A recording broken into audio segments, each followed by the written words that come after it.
Ganyan ka makatingin. Puno ng pagtataka nitong tanong sa akin. Pwede bang isa pa? Isa pa? What? Hindi niya nagets ang gusto ko sabihin. Isa pa? Yung napapaungol ako? What the hell? Hindi pa man siya nakakasagot kung gusto pa niya ay ako na ang kusang gumalaw at sumampa sa ibabaw niya. Nalaki ang kanyang mga mata. Wala na siyang nagawa dahil nasa mga hita niya na ako ngayon nakaupo habang nakaharap sa kanya. What the hell are you doing? Tanong niya. Ipinulupot ko kaagad ang aking mga braso sa leeg niya habang kagatlabi ako nakatitig sa kanya. Hindi mo pa rin ba nagets? Ipapaalam ko sa'yo. Ako na mismo ang humalik sa kanya. Sa kanyang mapula at malambot na labi. Hindi niya siguro inaasahang magagawa ko ito. God damn it, Angel. Usal niya habang hinahalikan ko siya sa kanyang leeg. Nagmadali akong hubarin ang kanyang suit. Pagkatapos ay itinapon ito kung saang sulot ng kanyang kotse. Shit. Dagdag na usal niya. Sununod ko naman ay ang kanyang slacks. Nagmamadali ako para mahubad kaagad ito.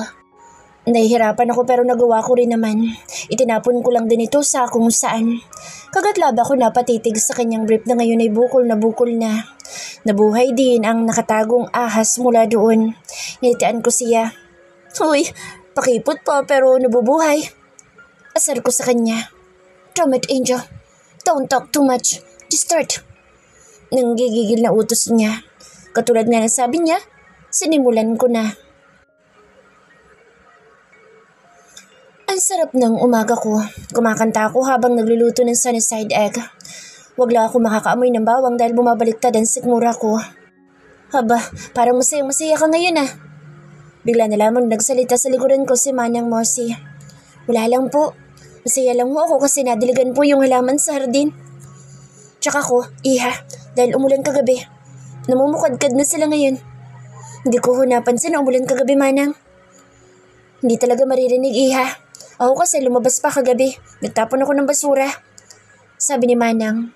Ang naalala ko kahapon ay ang pag-uwi namin ni Owen. Dumiretso ka agad dito sa kwarto at ganun din naman ako. Pagod na pagod kaming dalawa. Di ko nga alam kung lumabas pa ba ng kwarto si Owen. Lumabas pa kagabi si Owen, Manang? Hindi ko alam, iha. Pero mukhang hindi na. Nang pumasok ko sa kwarto ni Sir kagabi, pansin ko nalalata ito. Para bang pagod na pagod? Nakakapagod palang trabaho sa office. Napangiti naman ako. Hindi naman talaga siya sa office na pagod kundi sa akin. Teka, nakabili ka na ba ng PT mo? Mamaya po, Manang. Sana nga totoong buntis na ako para naman surprisahin ko kaagad sa Owen. Excited na ako, Manang. Ako rin, iha. Para magkaroon naman ng bata dito sa bahay. Sobrang cute na bata. Lalo na at gwapo si Sir at maganda ka rin naman kaya tiyak ako napakagwapo, napakaganda ng batang mabubuo sa sinapupunan mo. Manang, pumasok na ho ba si Owen? Kanina ko pa kasi siya inaabangan sa sala pero hindi ko pa rin napansin na bumababa. Ang sabi ni Manang Mosi, hindi pa daw lumalabas ng kwarto si Owen. Hindi pa daw niya napansin na lumabas ito para pumasok ng office. Maaga naman daw siyang nagising. Hindi ko rin siya napansin, iha. Sabi ko naman sa'yo, maaga ko nagising at palagi ko naabutan si Sir kapag pumapasok na ito ng office. Nasaan kaya siya? Imposible bang mas maagang pumasok ngayon si Owen, Manang? Hindi ako sigurado, iha. Dalawin mo kaya sa kanyang silid. Sige po, Manang. Baka hindi rin siya pumasok ngayon. Iniwan ko na muna si Manang sa sala para tahakin ang silid ng asawa ko. Mag-asawa kami pero magkaiba kami ng silid. Bakit kaya hindi na lang kami magtabi? May nangyayari na naman na sa amin. Kagatlabi kong naisip ang nangyari kahapon. Nakadalawang rounds pala kami kahapon at bagsak na bagsak ang katawan ko pag uwi. Hindi ko lang alam sa Owen kung napagod din ba. Ngunit tingin ko napagod din yun. Nasa tapat na ako ng pintuan ng silid ni Owen. Dahan-dahan kong kinatok ang pintuan. Owen? Walang sumasagot. Inilapit ko ang aking muka sa pintuan. Owen? My loves! Sunod-sunod na sigaw ko. Nanatili lamang ang mukha kong nakadikit sa pinto. Walang sumasagot. Imposible kayang walang tao sa loob. Wala na si Owen sa loob at talagang mas maaga siyang pumasok kanina. Owen! Dagdag ko pa. Nagulat na lamang ako nang biglang bumukas ang pintuan at dahil nakasandal ang mukha ko doon, ay muntik patuloy ako masubsob sa kung saan nang biglang bumukas ang pinto. Ay, kabayo! Napasagaw ako nang masubsob ako sa matipunong dibdib. Nang mapatingala ako ay nasilayan ko ang mukha ng asawa ko. Matamlay at namumutla ang labi. Owen, kagad akong humiwalay sa kanya. Anong kailangan mo? Tila ba walang gana nitong tanong sa akin. Sinabayan naman ang kanyang pag-ubo. Namumutla ka. Sambit ko. Kagad ko sinalat ang kanyang noo. Naramdaman ko ang init nito. Ang init mo? Nag-aalalang sabi ko. So what? It's just a fever. Tinampal niya ang kamay ko. Hindi ako mamamatay sa simpleng lagnat na ito. Masungit na sagot niya. Hindi ka nga mamamatay pero ako yung mamamatay. What? Nagsalubong ang mga kilay niya. Kapag may nangyari sa iyong masama, hindi ko kakayanin. Baka mamatay ako. Holy crap. Nasapon niya ang kanyang noo. Ano kayang gagawin ko? Ano bang gamot sa lagnat? Teka, uminom ka na ba ng gamot? I don't need medicine. Sagot niya saka naglakad patungo sa kama niya. Anong kailangan mo? Doktor? Nurse? Or dadalhin ka na lang namin sa ospital? I don't need all that. Didn't you hear what I said? I'm fine. Leave me alone. May sakit ka na nga, sungit-sungit mo pa din. Just leave me alone, Eloise. No. Pagmamatigas ko. Okay, fine. Iiwanan kita pero babalik ako. Iisipin ko lang kung anong mabisang gamot para sa lagnat. Tinalikuran ko na ito. Lumabas ako sa kanyang silid. Iisipin ko muna kung anong mabisang gamot para sa lagnat. Binuksan ko ang aking phone at saka binuksan ang Google para makapag-search ngunit walang connection. Shit, wala nga pala akong load. Paano naman ako makakapag-search kung anong dapat kong gawin para gumaling kaagad sa Owen? Teka, bumalik na lamang ako sa kwarto ni Owen. Kumatok ako at binuksan din naman kaagad nito ang pinto. Ano na naman kailangan mo? Wala pala akong load. Hindi ko masisearch sa Google kung anong gamot ang pwede mong inumin. Pwede bang humingi ako ng pampaload? Nakangawing tanong ko sa kanya. Nasapon niya lang ulit ang kanyang noo. We have wifi here. Anong password? Ibinigay ko sa kanyang aking cellphone. Tinatamad pa nga itong mag-type sa cellphone ko. Buti na lang nagawa pa rin naman niyang i-connect ang phone ko sa wifi. Ibinalik niya rin kaagad ito sa akin. Thank you. Nginitaan ko siya ng pagkatamis-tamis. Naibigay ko ng kailangan mo. Kaya pwede ba kahit ngayon lang? Huwag mo na akong guluhin. Gusto ko magpahinga. Okay. Pinagbigyan ko na lamang ito ngunit maya-maya lang din ibabalik ako. Iisipin ko muna kung ano ang mga gagawin ko para mabawasan ang init niya. Bumalik ako sa kusina at umupo muna sa bakanteng upuan. Wala si Manang Mosi. Hindi ko tuloy ito matanong sa kanya kung ano ang gagawin. Nasaan kaya si Manang? Binuksan ko nila ang cellphone ko para mag-research. Nandun ako ngunit bigla namang namatay ang cellphone ko. Malas naman talaga at nalobat pa. Ma'am Angel! Ay, kabayo! Umakyat ang kaluluwa ko sa gulat nang biglang magsalita si Manang Mosi sa likuran ko. Kanina pa ako kota sa pagkagulat. Pasensya na iha. Nagulat tuloy kita. Ano bang ginagawa mo dyan? Bakit parang ang laki ng problema mo at ang lalim ng iniisip mo? Si Owen kasi Manang may lagnat. Ang init niya. Tapos ayaw naman niyang gamutin ko siya. Aalagaan ko na nga ayaw pa. Kaso nga lang ang problema, hindi ko alam ang gamot. Napakadali lang iha. Painumin mo lang si sir ng gamot na paracetamol. Mawawala ang lagnat nun. Isa pa, punasan mo na ang kanyang katawan para mawala ang init dito at ang noo niya, lagyan mo ng malamig na bimpo. Ganoon ba, Manang? Sige ho, gagawin ko yung sinabi niyo. Nagmadali akong tumayo saka tinahak ang aking kwarto. Naitanong ko na rin kay Manang kung nasaan ang mga gamot at binigyan naman niya ako ng gamot na hinahanap ko. Bumalik kaagad ako sa kwarto ni Owen, dala ang mga kailangan ko para gamutin ang asawa ko. Nakailang katok ako ngunit wala namang sumasagot.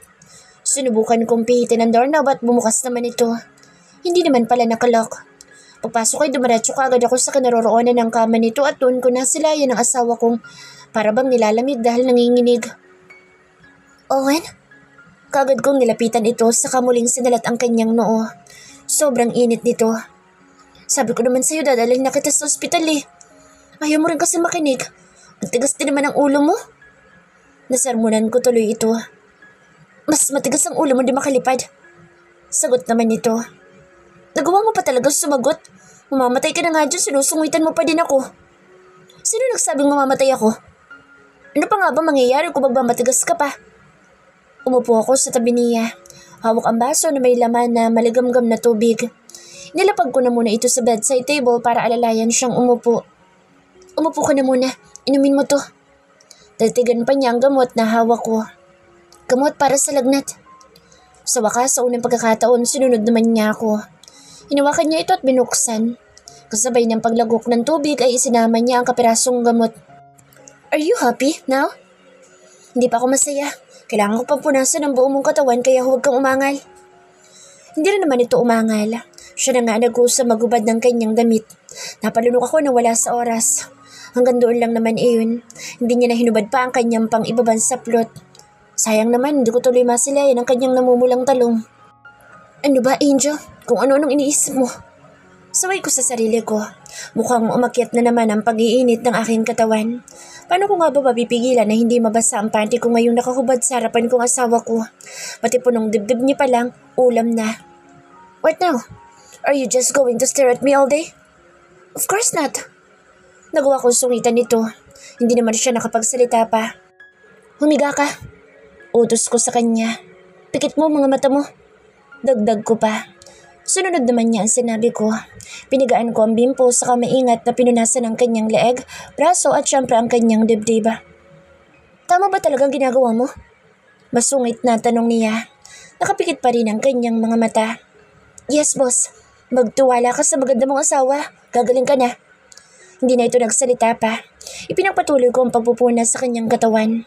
Nang matapos ay nilagyan ko na rin ang noon niya ng tela.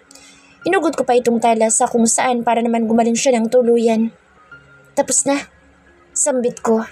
Naimulat niya ang kanyang mga mata. Napatingin siya sa akin kaya naman nagtamang aming mga paningin. Naibaling ko na lamang ang aking paningin sa ibang direksyon nang marinig ang pag-ring ng cellphone ko. Number lamang ito. Hindi ko alam kung sinong tumatawag. Baka naman si Owen, kilala niya ito. SIM niya kasi itong nakasalpak sa cellphone ko. Kilala mo ba to? Inilapit ko ang cellphone ko sa kanya. Huwag mo na sagutin. Baka naman importante. Hindi ko siya pinakinggan. Tumayo na lamang ako para sagutin ang tawag. Nakasalubong ko naman si Manang kaya naman inutusan ko muna ito na puntahan si Owen. Ang kulit talaga ng babaeng yun. Sambit ni Owen na makaalis sa kanyang tabi ang asawa. Sunundan naman niya ito ng tingin bago ito nawala ng tuluyan sa kanyang paningin. He simply smiled. Little by little, he seems to be falling in love with his wife. Especially now that his wife took care of him. Napawi ang ngiti sa kanyang labi na makita si Manang Mossy.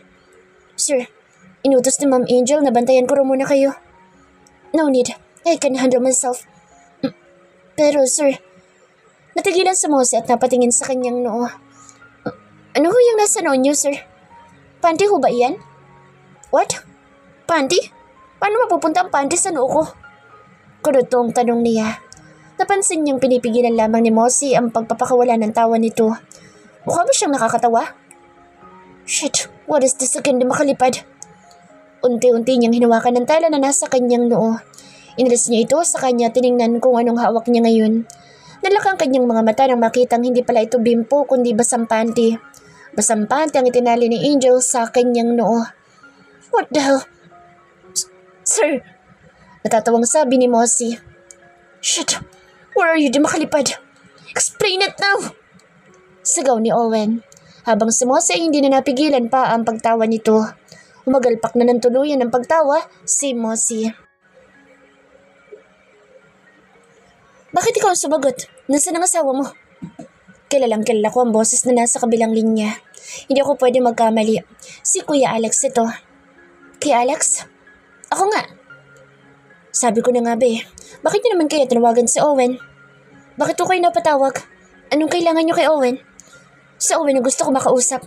Nasaan na bang asawa mo? May lagnat. Kay lalaking tao lagnatin? Kuya naman, porke ba lalaki hindi na pwedeng lagnatin? Minsan lang nilalagnat ang mga lalaki.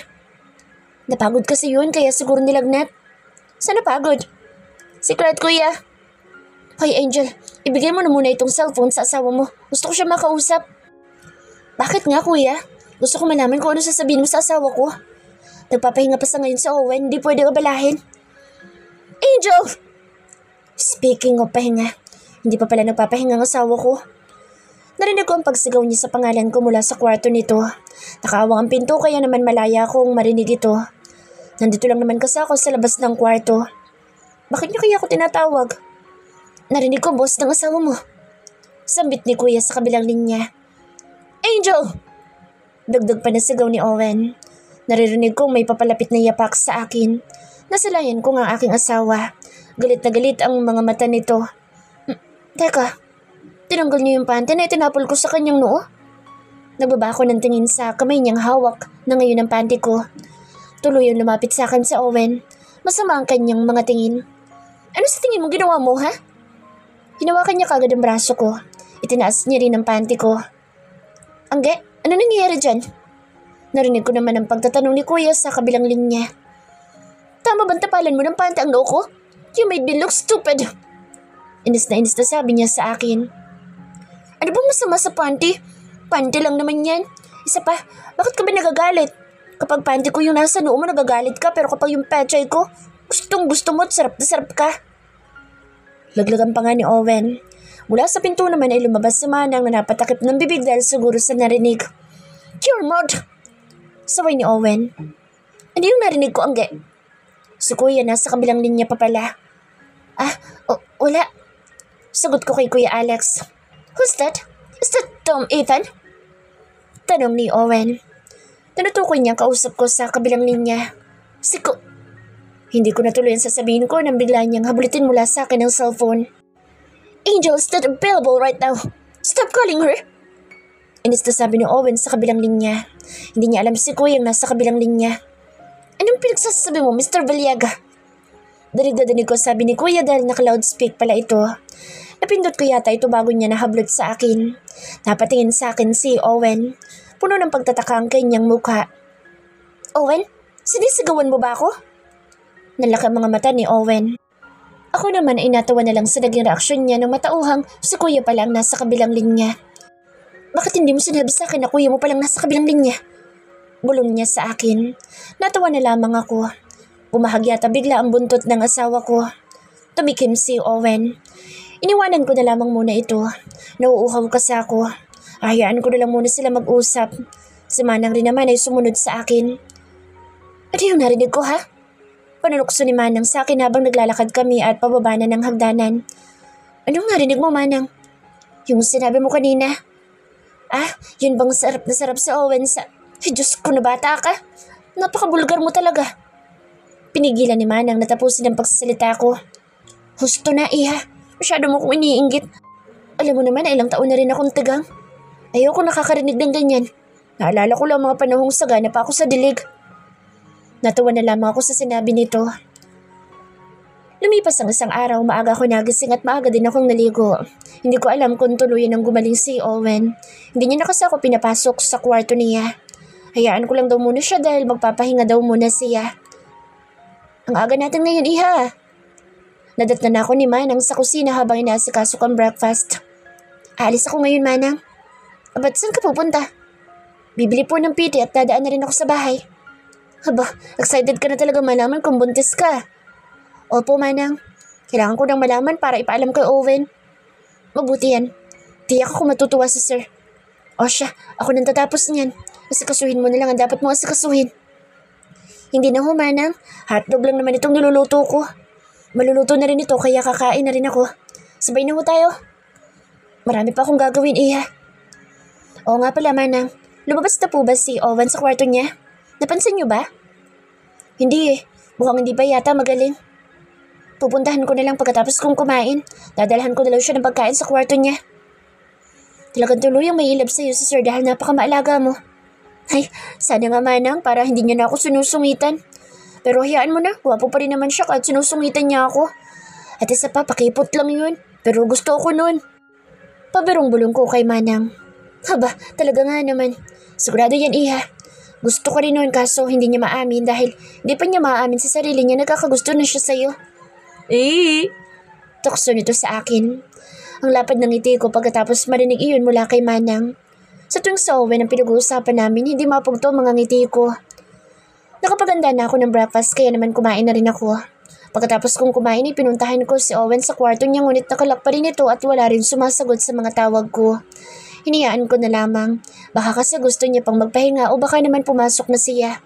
Hindi lang talaga namin naabutan ni Manang. Nagbihis na lamang ako at nag-ayos dahil aalis naman talaga ako ngayon. Excited na talaga ako malaman kung buntis nga ba talaga ako. Katulad ng nakasanayan ko, nag-commute lang ulit ako. Nawala na rin ang takot kung sumakay ng jeep dahil matagal na rin na nangyaring may nambasto sa akin sa loob ng jeep. Bumaba ako ng drugstore. Nagmadali akong pumasok at nagtanong kaagad sa sales lady about sa pregnancy test. Napatingin pa nga ito sa akin mula ulo hanggang paa. Kailangan ba talaga yun? 5 pregnancy test ang binili ko para makasigurado. Mas mabuti ng sigurado ako. Salamat. Ani ko sa sales lady. You're welcome, ma'am. Hindi na rin ako nagtagal at lumabas na rin ako. Dumiretso ako sa bahay dahil gusto ko sa bahay ko gagawin ng pregnancy test. Nagulat pa nga mga kuya ko nang mabungaran nila ako. Huwag mo sabihing nag-liis ka na naman. Kaagad na sabi ni Kuya Alex. Hindi ho. Anong dahilan mo ngayon, bunso? Bakit ka na pa rito? Si Kuya Allen. Pinakita ko sa kanila ang hawak kong pregnancy test. Nagkatinginan silang dalawa. Ano yan? Sabay pa nilang tanong. Seryoso mga kuya? Hindi nyo alam to? Magtatanong ba kami kung alam namin yan? Pregnancy test? Nakanguso kong sabi. Buntis ka? Sabay naman nilang sambit. Hindi pa ako sigurado. Kaya nga bumili ako nito para malaman ko kung buntis nga ba talaga ako. Nagkatinginan silang dalawa. Anong gagawin mo dyan? Paano mo malalaman sa maliit na bagay na yun kung buntis ka? Kuya Alex naman, para namang ngayon lang kayo nakakita nito. Ang ignorante nyo. Hindi kami babae para malaman yan. May mga girlfriends naman siguro kayo, no?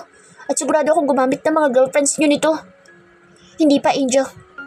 Sabay na sagot nilang dalawa. Hindi nga. Mga lalaki ba talaga kayo? Ang hihina nyo. Dapat binubuntis nyo ng mga girlfriends nyo para hindi na akong bine-baby nyo. Tumahimik ka, Angel.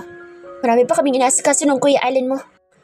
Hindi pa nga namin na ibabangon ang negosyo natin tapos ngayon papayuhan mo kaming buntisin na namin ng mga girlfriends namin? Baka lang naman. Pabirong sabi ko. Diyan na ho muna kayo at susubukan ko na ho itong pregnancy test. Bilisan mo, para malaman din namin kaagad ang result. Iniwan ko na sila sa sala. Dumiretso ako sa banyo para mag-test. Teka, paano nga ba gamitin ito? Binasa ko naman ang instruction kaya medyo natagalan ako. Papatakan lang pala ito ng 2 patak ng urine. Ginawa ko kaagad ang sinabi ng instructions. Pagkatapos ko itong patakan ay lumabas na muna ako ng banyo para doon tingnan sa sala ang result. Ang mga kuya ko naman ay mukhang excited rin na malaman ang result. Anong result, bunso? Sabay na naman na tanong nilang dalawa. Hindi ko pa ho tinitingnan. Inilagay ko ito sa palad ko saka sabay kaming napatinging 3 sa result. Bunso, ano ibig sabihin yan? 2 linya ang nasilayan ko sa pregnancy test. Lumakas ang kabog ng dibdib ko. Hindi ko nga pala alam kung ano ibig sabihin noon. Teka, kukunin ko lang yung sachet niyan. Hindi ko nga pala alam kung paano malalaman kung positive o negative. Parehong nalaglag ang mga panga at balikat ng mga kapatid ko. Seryoso na kami dito oh. Hindi mo pa pala alam kung ano yung negative at positive? Tila ba dismayadong sabi ni Kuya Allen. Wait lang, babalik ako. Sigaw ko pagkatapos kong talikuran ng mga ito at bumalik sa banyo.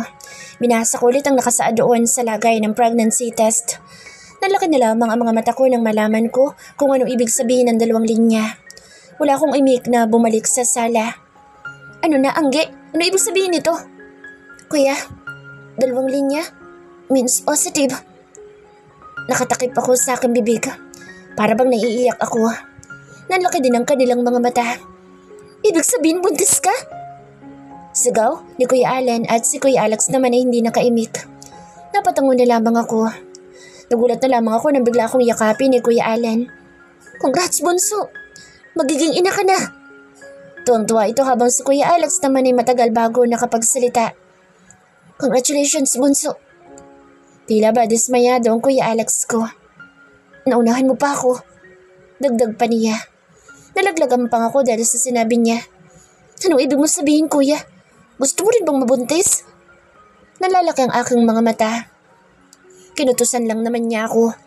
Hindi ako babae. Bakit ko gugustuhin mabuntis? Bakit sabi mo naunahan pa kita? Mabilis na naman na lumipad ang kamay ni kuya at kinutusan na naman ako. Kahit kailan talaga minsan nagiging slow ka. Hindi lang pala minsan. Palagi pa. Kuya naman. Ang ibig niya sabihin, naunahan mo pa siyang magkaroon ng anak. Bawag kasi yan. Natatawang sabi ni Kuya Allen. Huwag mo ko subukan, Allen. Baka samain ka sa akin. Peace, bro. Kaagad naman na nag-peace sign ang Kuya Allen ko. Yun naman palang ibig sabihin ni Kuya Alex. Kala ko gusto niya rin magbuntis. Ani ko na tila ba ako lang ang nakakarinig. Akala ko talaga bakla na ang Kuya Alex ko. Masayang-masaya naman ang mga kuya ko. Hindi nga nila ako pinauwi kaagad. Dito na ako naghapunan sa bahay. Pagkatapos ko maghapunan ay hinatid naman ako ni Kuya Allen gamit ang kanyang Kawasaki Big Bikes. Humawak ka ng mahigpit, bunso. Paalala pa niya sa akin. Kuya, dahan-dahan lang ha. Huwag ka mag-alala, bunso. Sagot naman niya. Yumakap kaagad ako sa kanya nang subukan niya na itong paandarin. Hindi gaanong mabilis ang pagpapatakbo niya kaya naman nawala ang kaba ko. Pangalawang beses pa nga lang yata ako nakakasakay dito. Takot kasi ako dahil sa bilis magpatakbo ni Kuya Allen. Pero ngayon, hindi gaanong mabilis ang patakbo niya. Alam ko kung bakit, dahil alam niya na buntis ako. Ilang minuto lang din ay nasa tapat na kami ng bahay ni Owen. Umasok ka muna sa loob, kuya. Niyaya ko pa siya sa loob ngunit tinanggihan naman niya ako. Hindi na, bunso. Pupuntahan ko pa yung girlfriend ko nagtatampo sa akin. May sus ang kuya ko. Lumalove life talaga. Tukso ko. Yan ba yung pinakilala mo sa amin noon? Si Ate Thea? Hindi, bago na to. Bago na naman? Bawat taon kaya ata pabagbago ng jowa, kuya. Alam mo naman, gwapo ang kuya mo kaya habulin ng mga babae. Natigilan ako. Kung ganoon, dapat na ba ako matakot? Bakit naman? Kasi naman, gwapo rin si Owen. Baka mamaya magpapalit-palit din siya ng babae, bawat taon. Hindi yun mangyayari, bunso. Malalagot siya sa amin kapag sinaktan ka niya. Sige na, pumasok ka na sa loob. Good luck, kuya. Pinapasok niya muna ako sa loob bago itutuloy ang umalis. Excited na ako sabihin kay Owen na buntis ako. Ano kaya ang kanyang magiging reaksyon? Good evening, ma'am. Bati sa akin ang guard. Good evening, Ben. Tuloy-tuloy akong pumasok hanggang salkarin ko ang front yard. Nasa pintuan na ako nang bigla na lamang itong bumukas. Kahit na hindi ko pa naman itinutulak. Bakit ngayon ka lang? Napatingin ka agad ako sa pinanggalingan ng boss ni Owen. Madilim ang aura nito. Seryoso at tila ba galit. Matalim ang kanyang mga tingin sa akin. Kagagaling ko lang sa bahay. Nakangiting sagot ko. Tumayo ito mula sa pagkakaupo sa couch. Naglakad ito palapit sa akin. Kaya ba hinatid ka ng big bikes? Seryosong sabi nito. Yun ba? Nakita mo bang hinatid ako ni Kuya Alan? Kumunot ang kanyang noo. Kuya Alan? Sambit niya. Oo, si Kuya Alan yung naghatid sa akin. Are you sure? Tila ba ayaw pa niyang maniwala. Sino ba sa akala niya? Oo naman. Are you sure it's not Ethan? You didn't go on a date with Ethan? Seryosong tanong niya. Hindi pa ako nakakasagot nang biglang tumunog ang kanyang cellphone. Ibinalin niya ang kanyang paningin sa bulsa niya at tinugot ang kanyang phone. Owen, may sasabihin ako sa'yo. Hindi pa sinasagot ni Owen ang tumatawag sa kanya kaya nagsalita na ako. Binalingan niya lang ako. Hindi ko nakitang naging interesado siya sa sasabihin ko. Tinalikuran niya ako. Hey Vivian. Sambit niya. Binaliwala niya ako. Nalaglag ang balikat ko nang marinig ang pangalan ng babaeng kinahuhumalingan niya. Alam kong si Vivian ang nasa kabilang linya. Kaya naman pala baliwala na naman ako sa kanya. Si Vivian na mahal niya. Si Vivian na dahilan kung bakit kami nagkita sa bar. Broken-hearted nga siya ng gabing iyon dahil kay Vivian. Where are you now? Why are you crying? Sunod-sunod na tanong ni Owen. Pupuntahan kita. Hintayin mo lang ako, pupuntahan kita. Kaagad na pinatay ni Owen ang tawag kaya naman nagawa ko ulit magsalita. Tinawag ko siya ngunit binalingan niya lang ako sandali. Bukas na lang tayo mag-usap.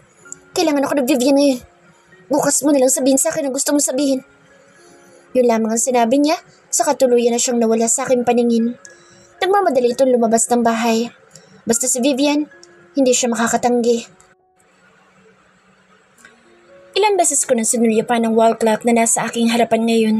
Nandito pa rin ako ngayon sa sala, hinihintay ang pag-uwi ni Owen. Kailangan ko masabi sa kanya ngayon din na magkakababy na kami. Kahit na iniwan niya ako kanina, excited pa rin ako sabihin sa kanyang buntis ako. Excited na ako makita ang kanyang reaksyon. Tunog na nga lang na orasan ang naririnig ko. Si Manang Mosi ay kanina pa pumasok sa kanyang kwarto. 12:00 na rin kasi ng hating gabi pero hindi pa rin ako inaantok. Kahit nga paghikab ay hindi ko nagagawa. Pakiramdam ko hindi ako dadapuan ng antok. Mulat na mulat pa rin kasi ang aking mga mata. Parang may gusto kong kainin. Pumunta na lamang ako sa kusina at naghanap ng matipuhang kainin. Nakaagaw sa aking paningin ang marshmallows na nasa jar. Kanino kaya to? Papalitan ko na lamang ito bukas kung sakaling maubos ko. Kinuha ko ito at dinala sa sala. Sarap na sarap ako sa mallows. Hindi ko na nga napansin ang oras at ang pagkaubos ko nito. Akalain mo punong-puno ng marshmallow ang jar ngunit naubos ko. Pakiramdam ko tuloy busog na busog ako. Parang hindi na ako makahinga. Ay, Diyos ko! Ano pang ginagawa mo dito, Ma'am? Nagulat si Manang Mosi. Nasapo niya ang kanyang dibdib. Untik na akong atakihin. Dagdag pa niya. Inihintay ko si Owen.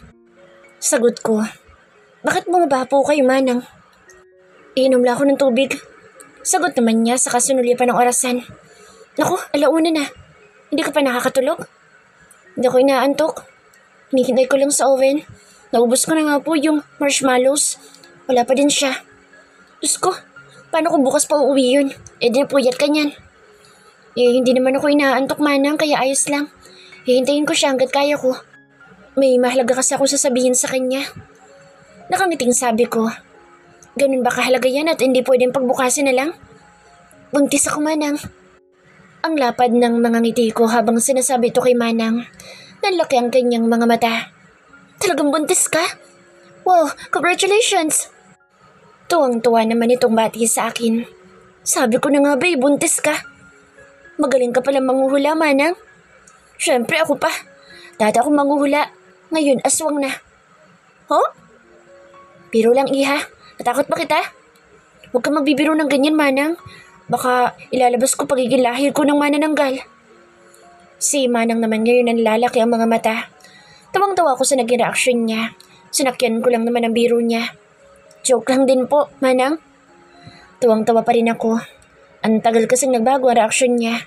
Para bang paniwalang-paniwala siyang manananggal ako. Ano ba itong pinag-uusapan natin? Hating gabi na nakakatakot yung topic natin. Nauna ho kayo, Manang. O siya, hindi ka pa ba matutulog sa iyong silid? Mamaya-maya na lang ho ako. Hihintayin ko pa si Owen. Hala, sige. Dapat sa mga oras na to, masarap ng tulog mo. Buntis ka pa naman, bawal magpuyat. Ganun ba, Manang? Hindi ko alam. Sasabay na rin ako sa iyo sa taas. Kailangan ko na palang matulog. Hindi ko nahintayin pa si Owen. Pero, anong oras na wala pa din siya? Saan kaya siya nagpunta? Kasama niya kaya ngayon si Vivian? Nagmamadali siyang puntahan si Vivian kanina. Hindi niya man lang ako pinatapos sa pagsasalita. Kung sino man niyang si Vivian, napakaswerte naman niya. Yung lalaking hinihingan ko ng konting oras para sabihin sa kanya ang blessing na yun na darating sa buhay namin, ay hindi niya man lang magawang bigyan kahit konti. Narinig lang ang pangalan ni Vivian, nagkakandara pa na sa pagtakbo sa Owen, para lang mapuntahan ito. Ako kaya, kapag ba umiyak ako kausap sa kabilang linyang asawa ko, pagkakandara pa din kaya sa pagtakbo sa Owen para lang mapuntahan ako? Tumahimik kaya ata bigla dyan, Iha. Natigilan ako sa paglalakad nang biglang magsalita si Manang. Wala, Manang, may naisip lang ako.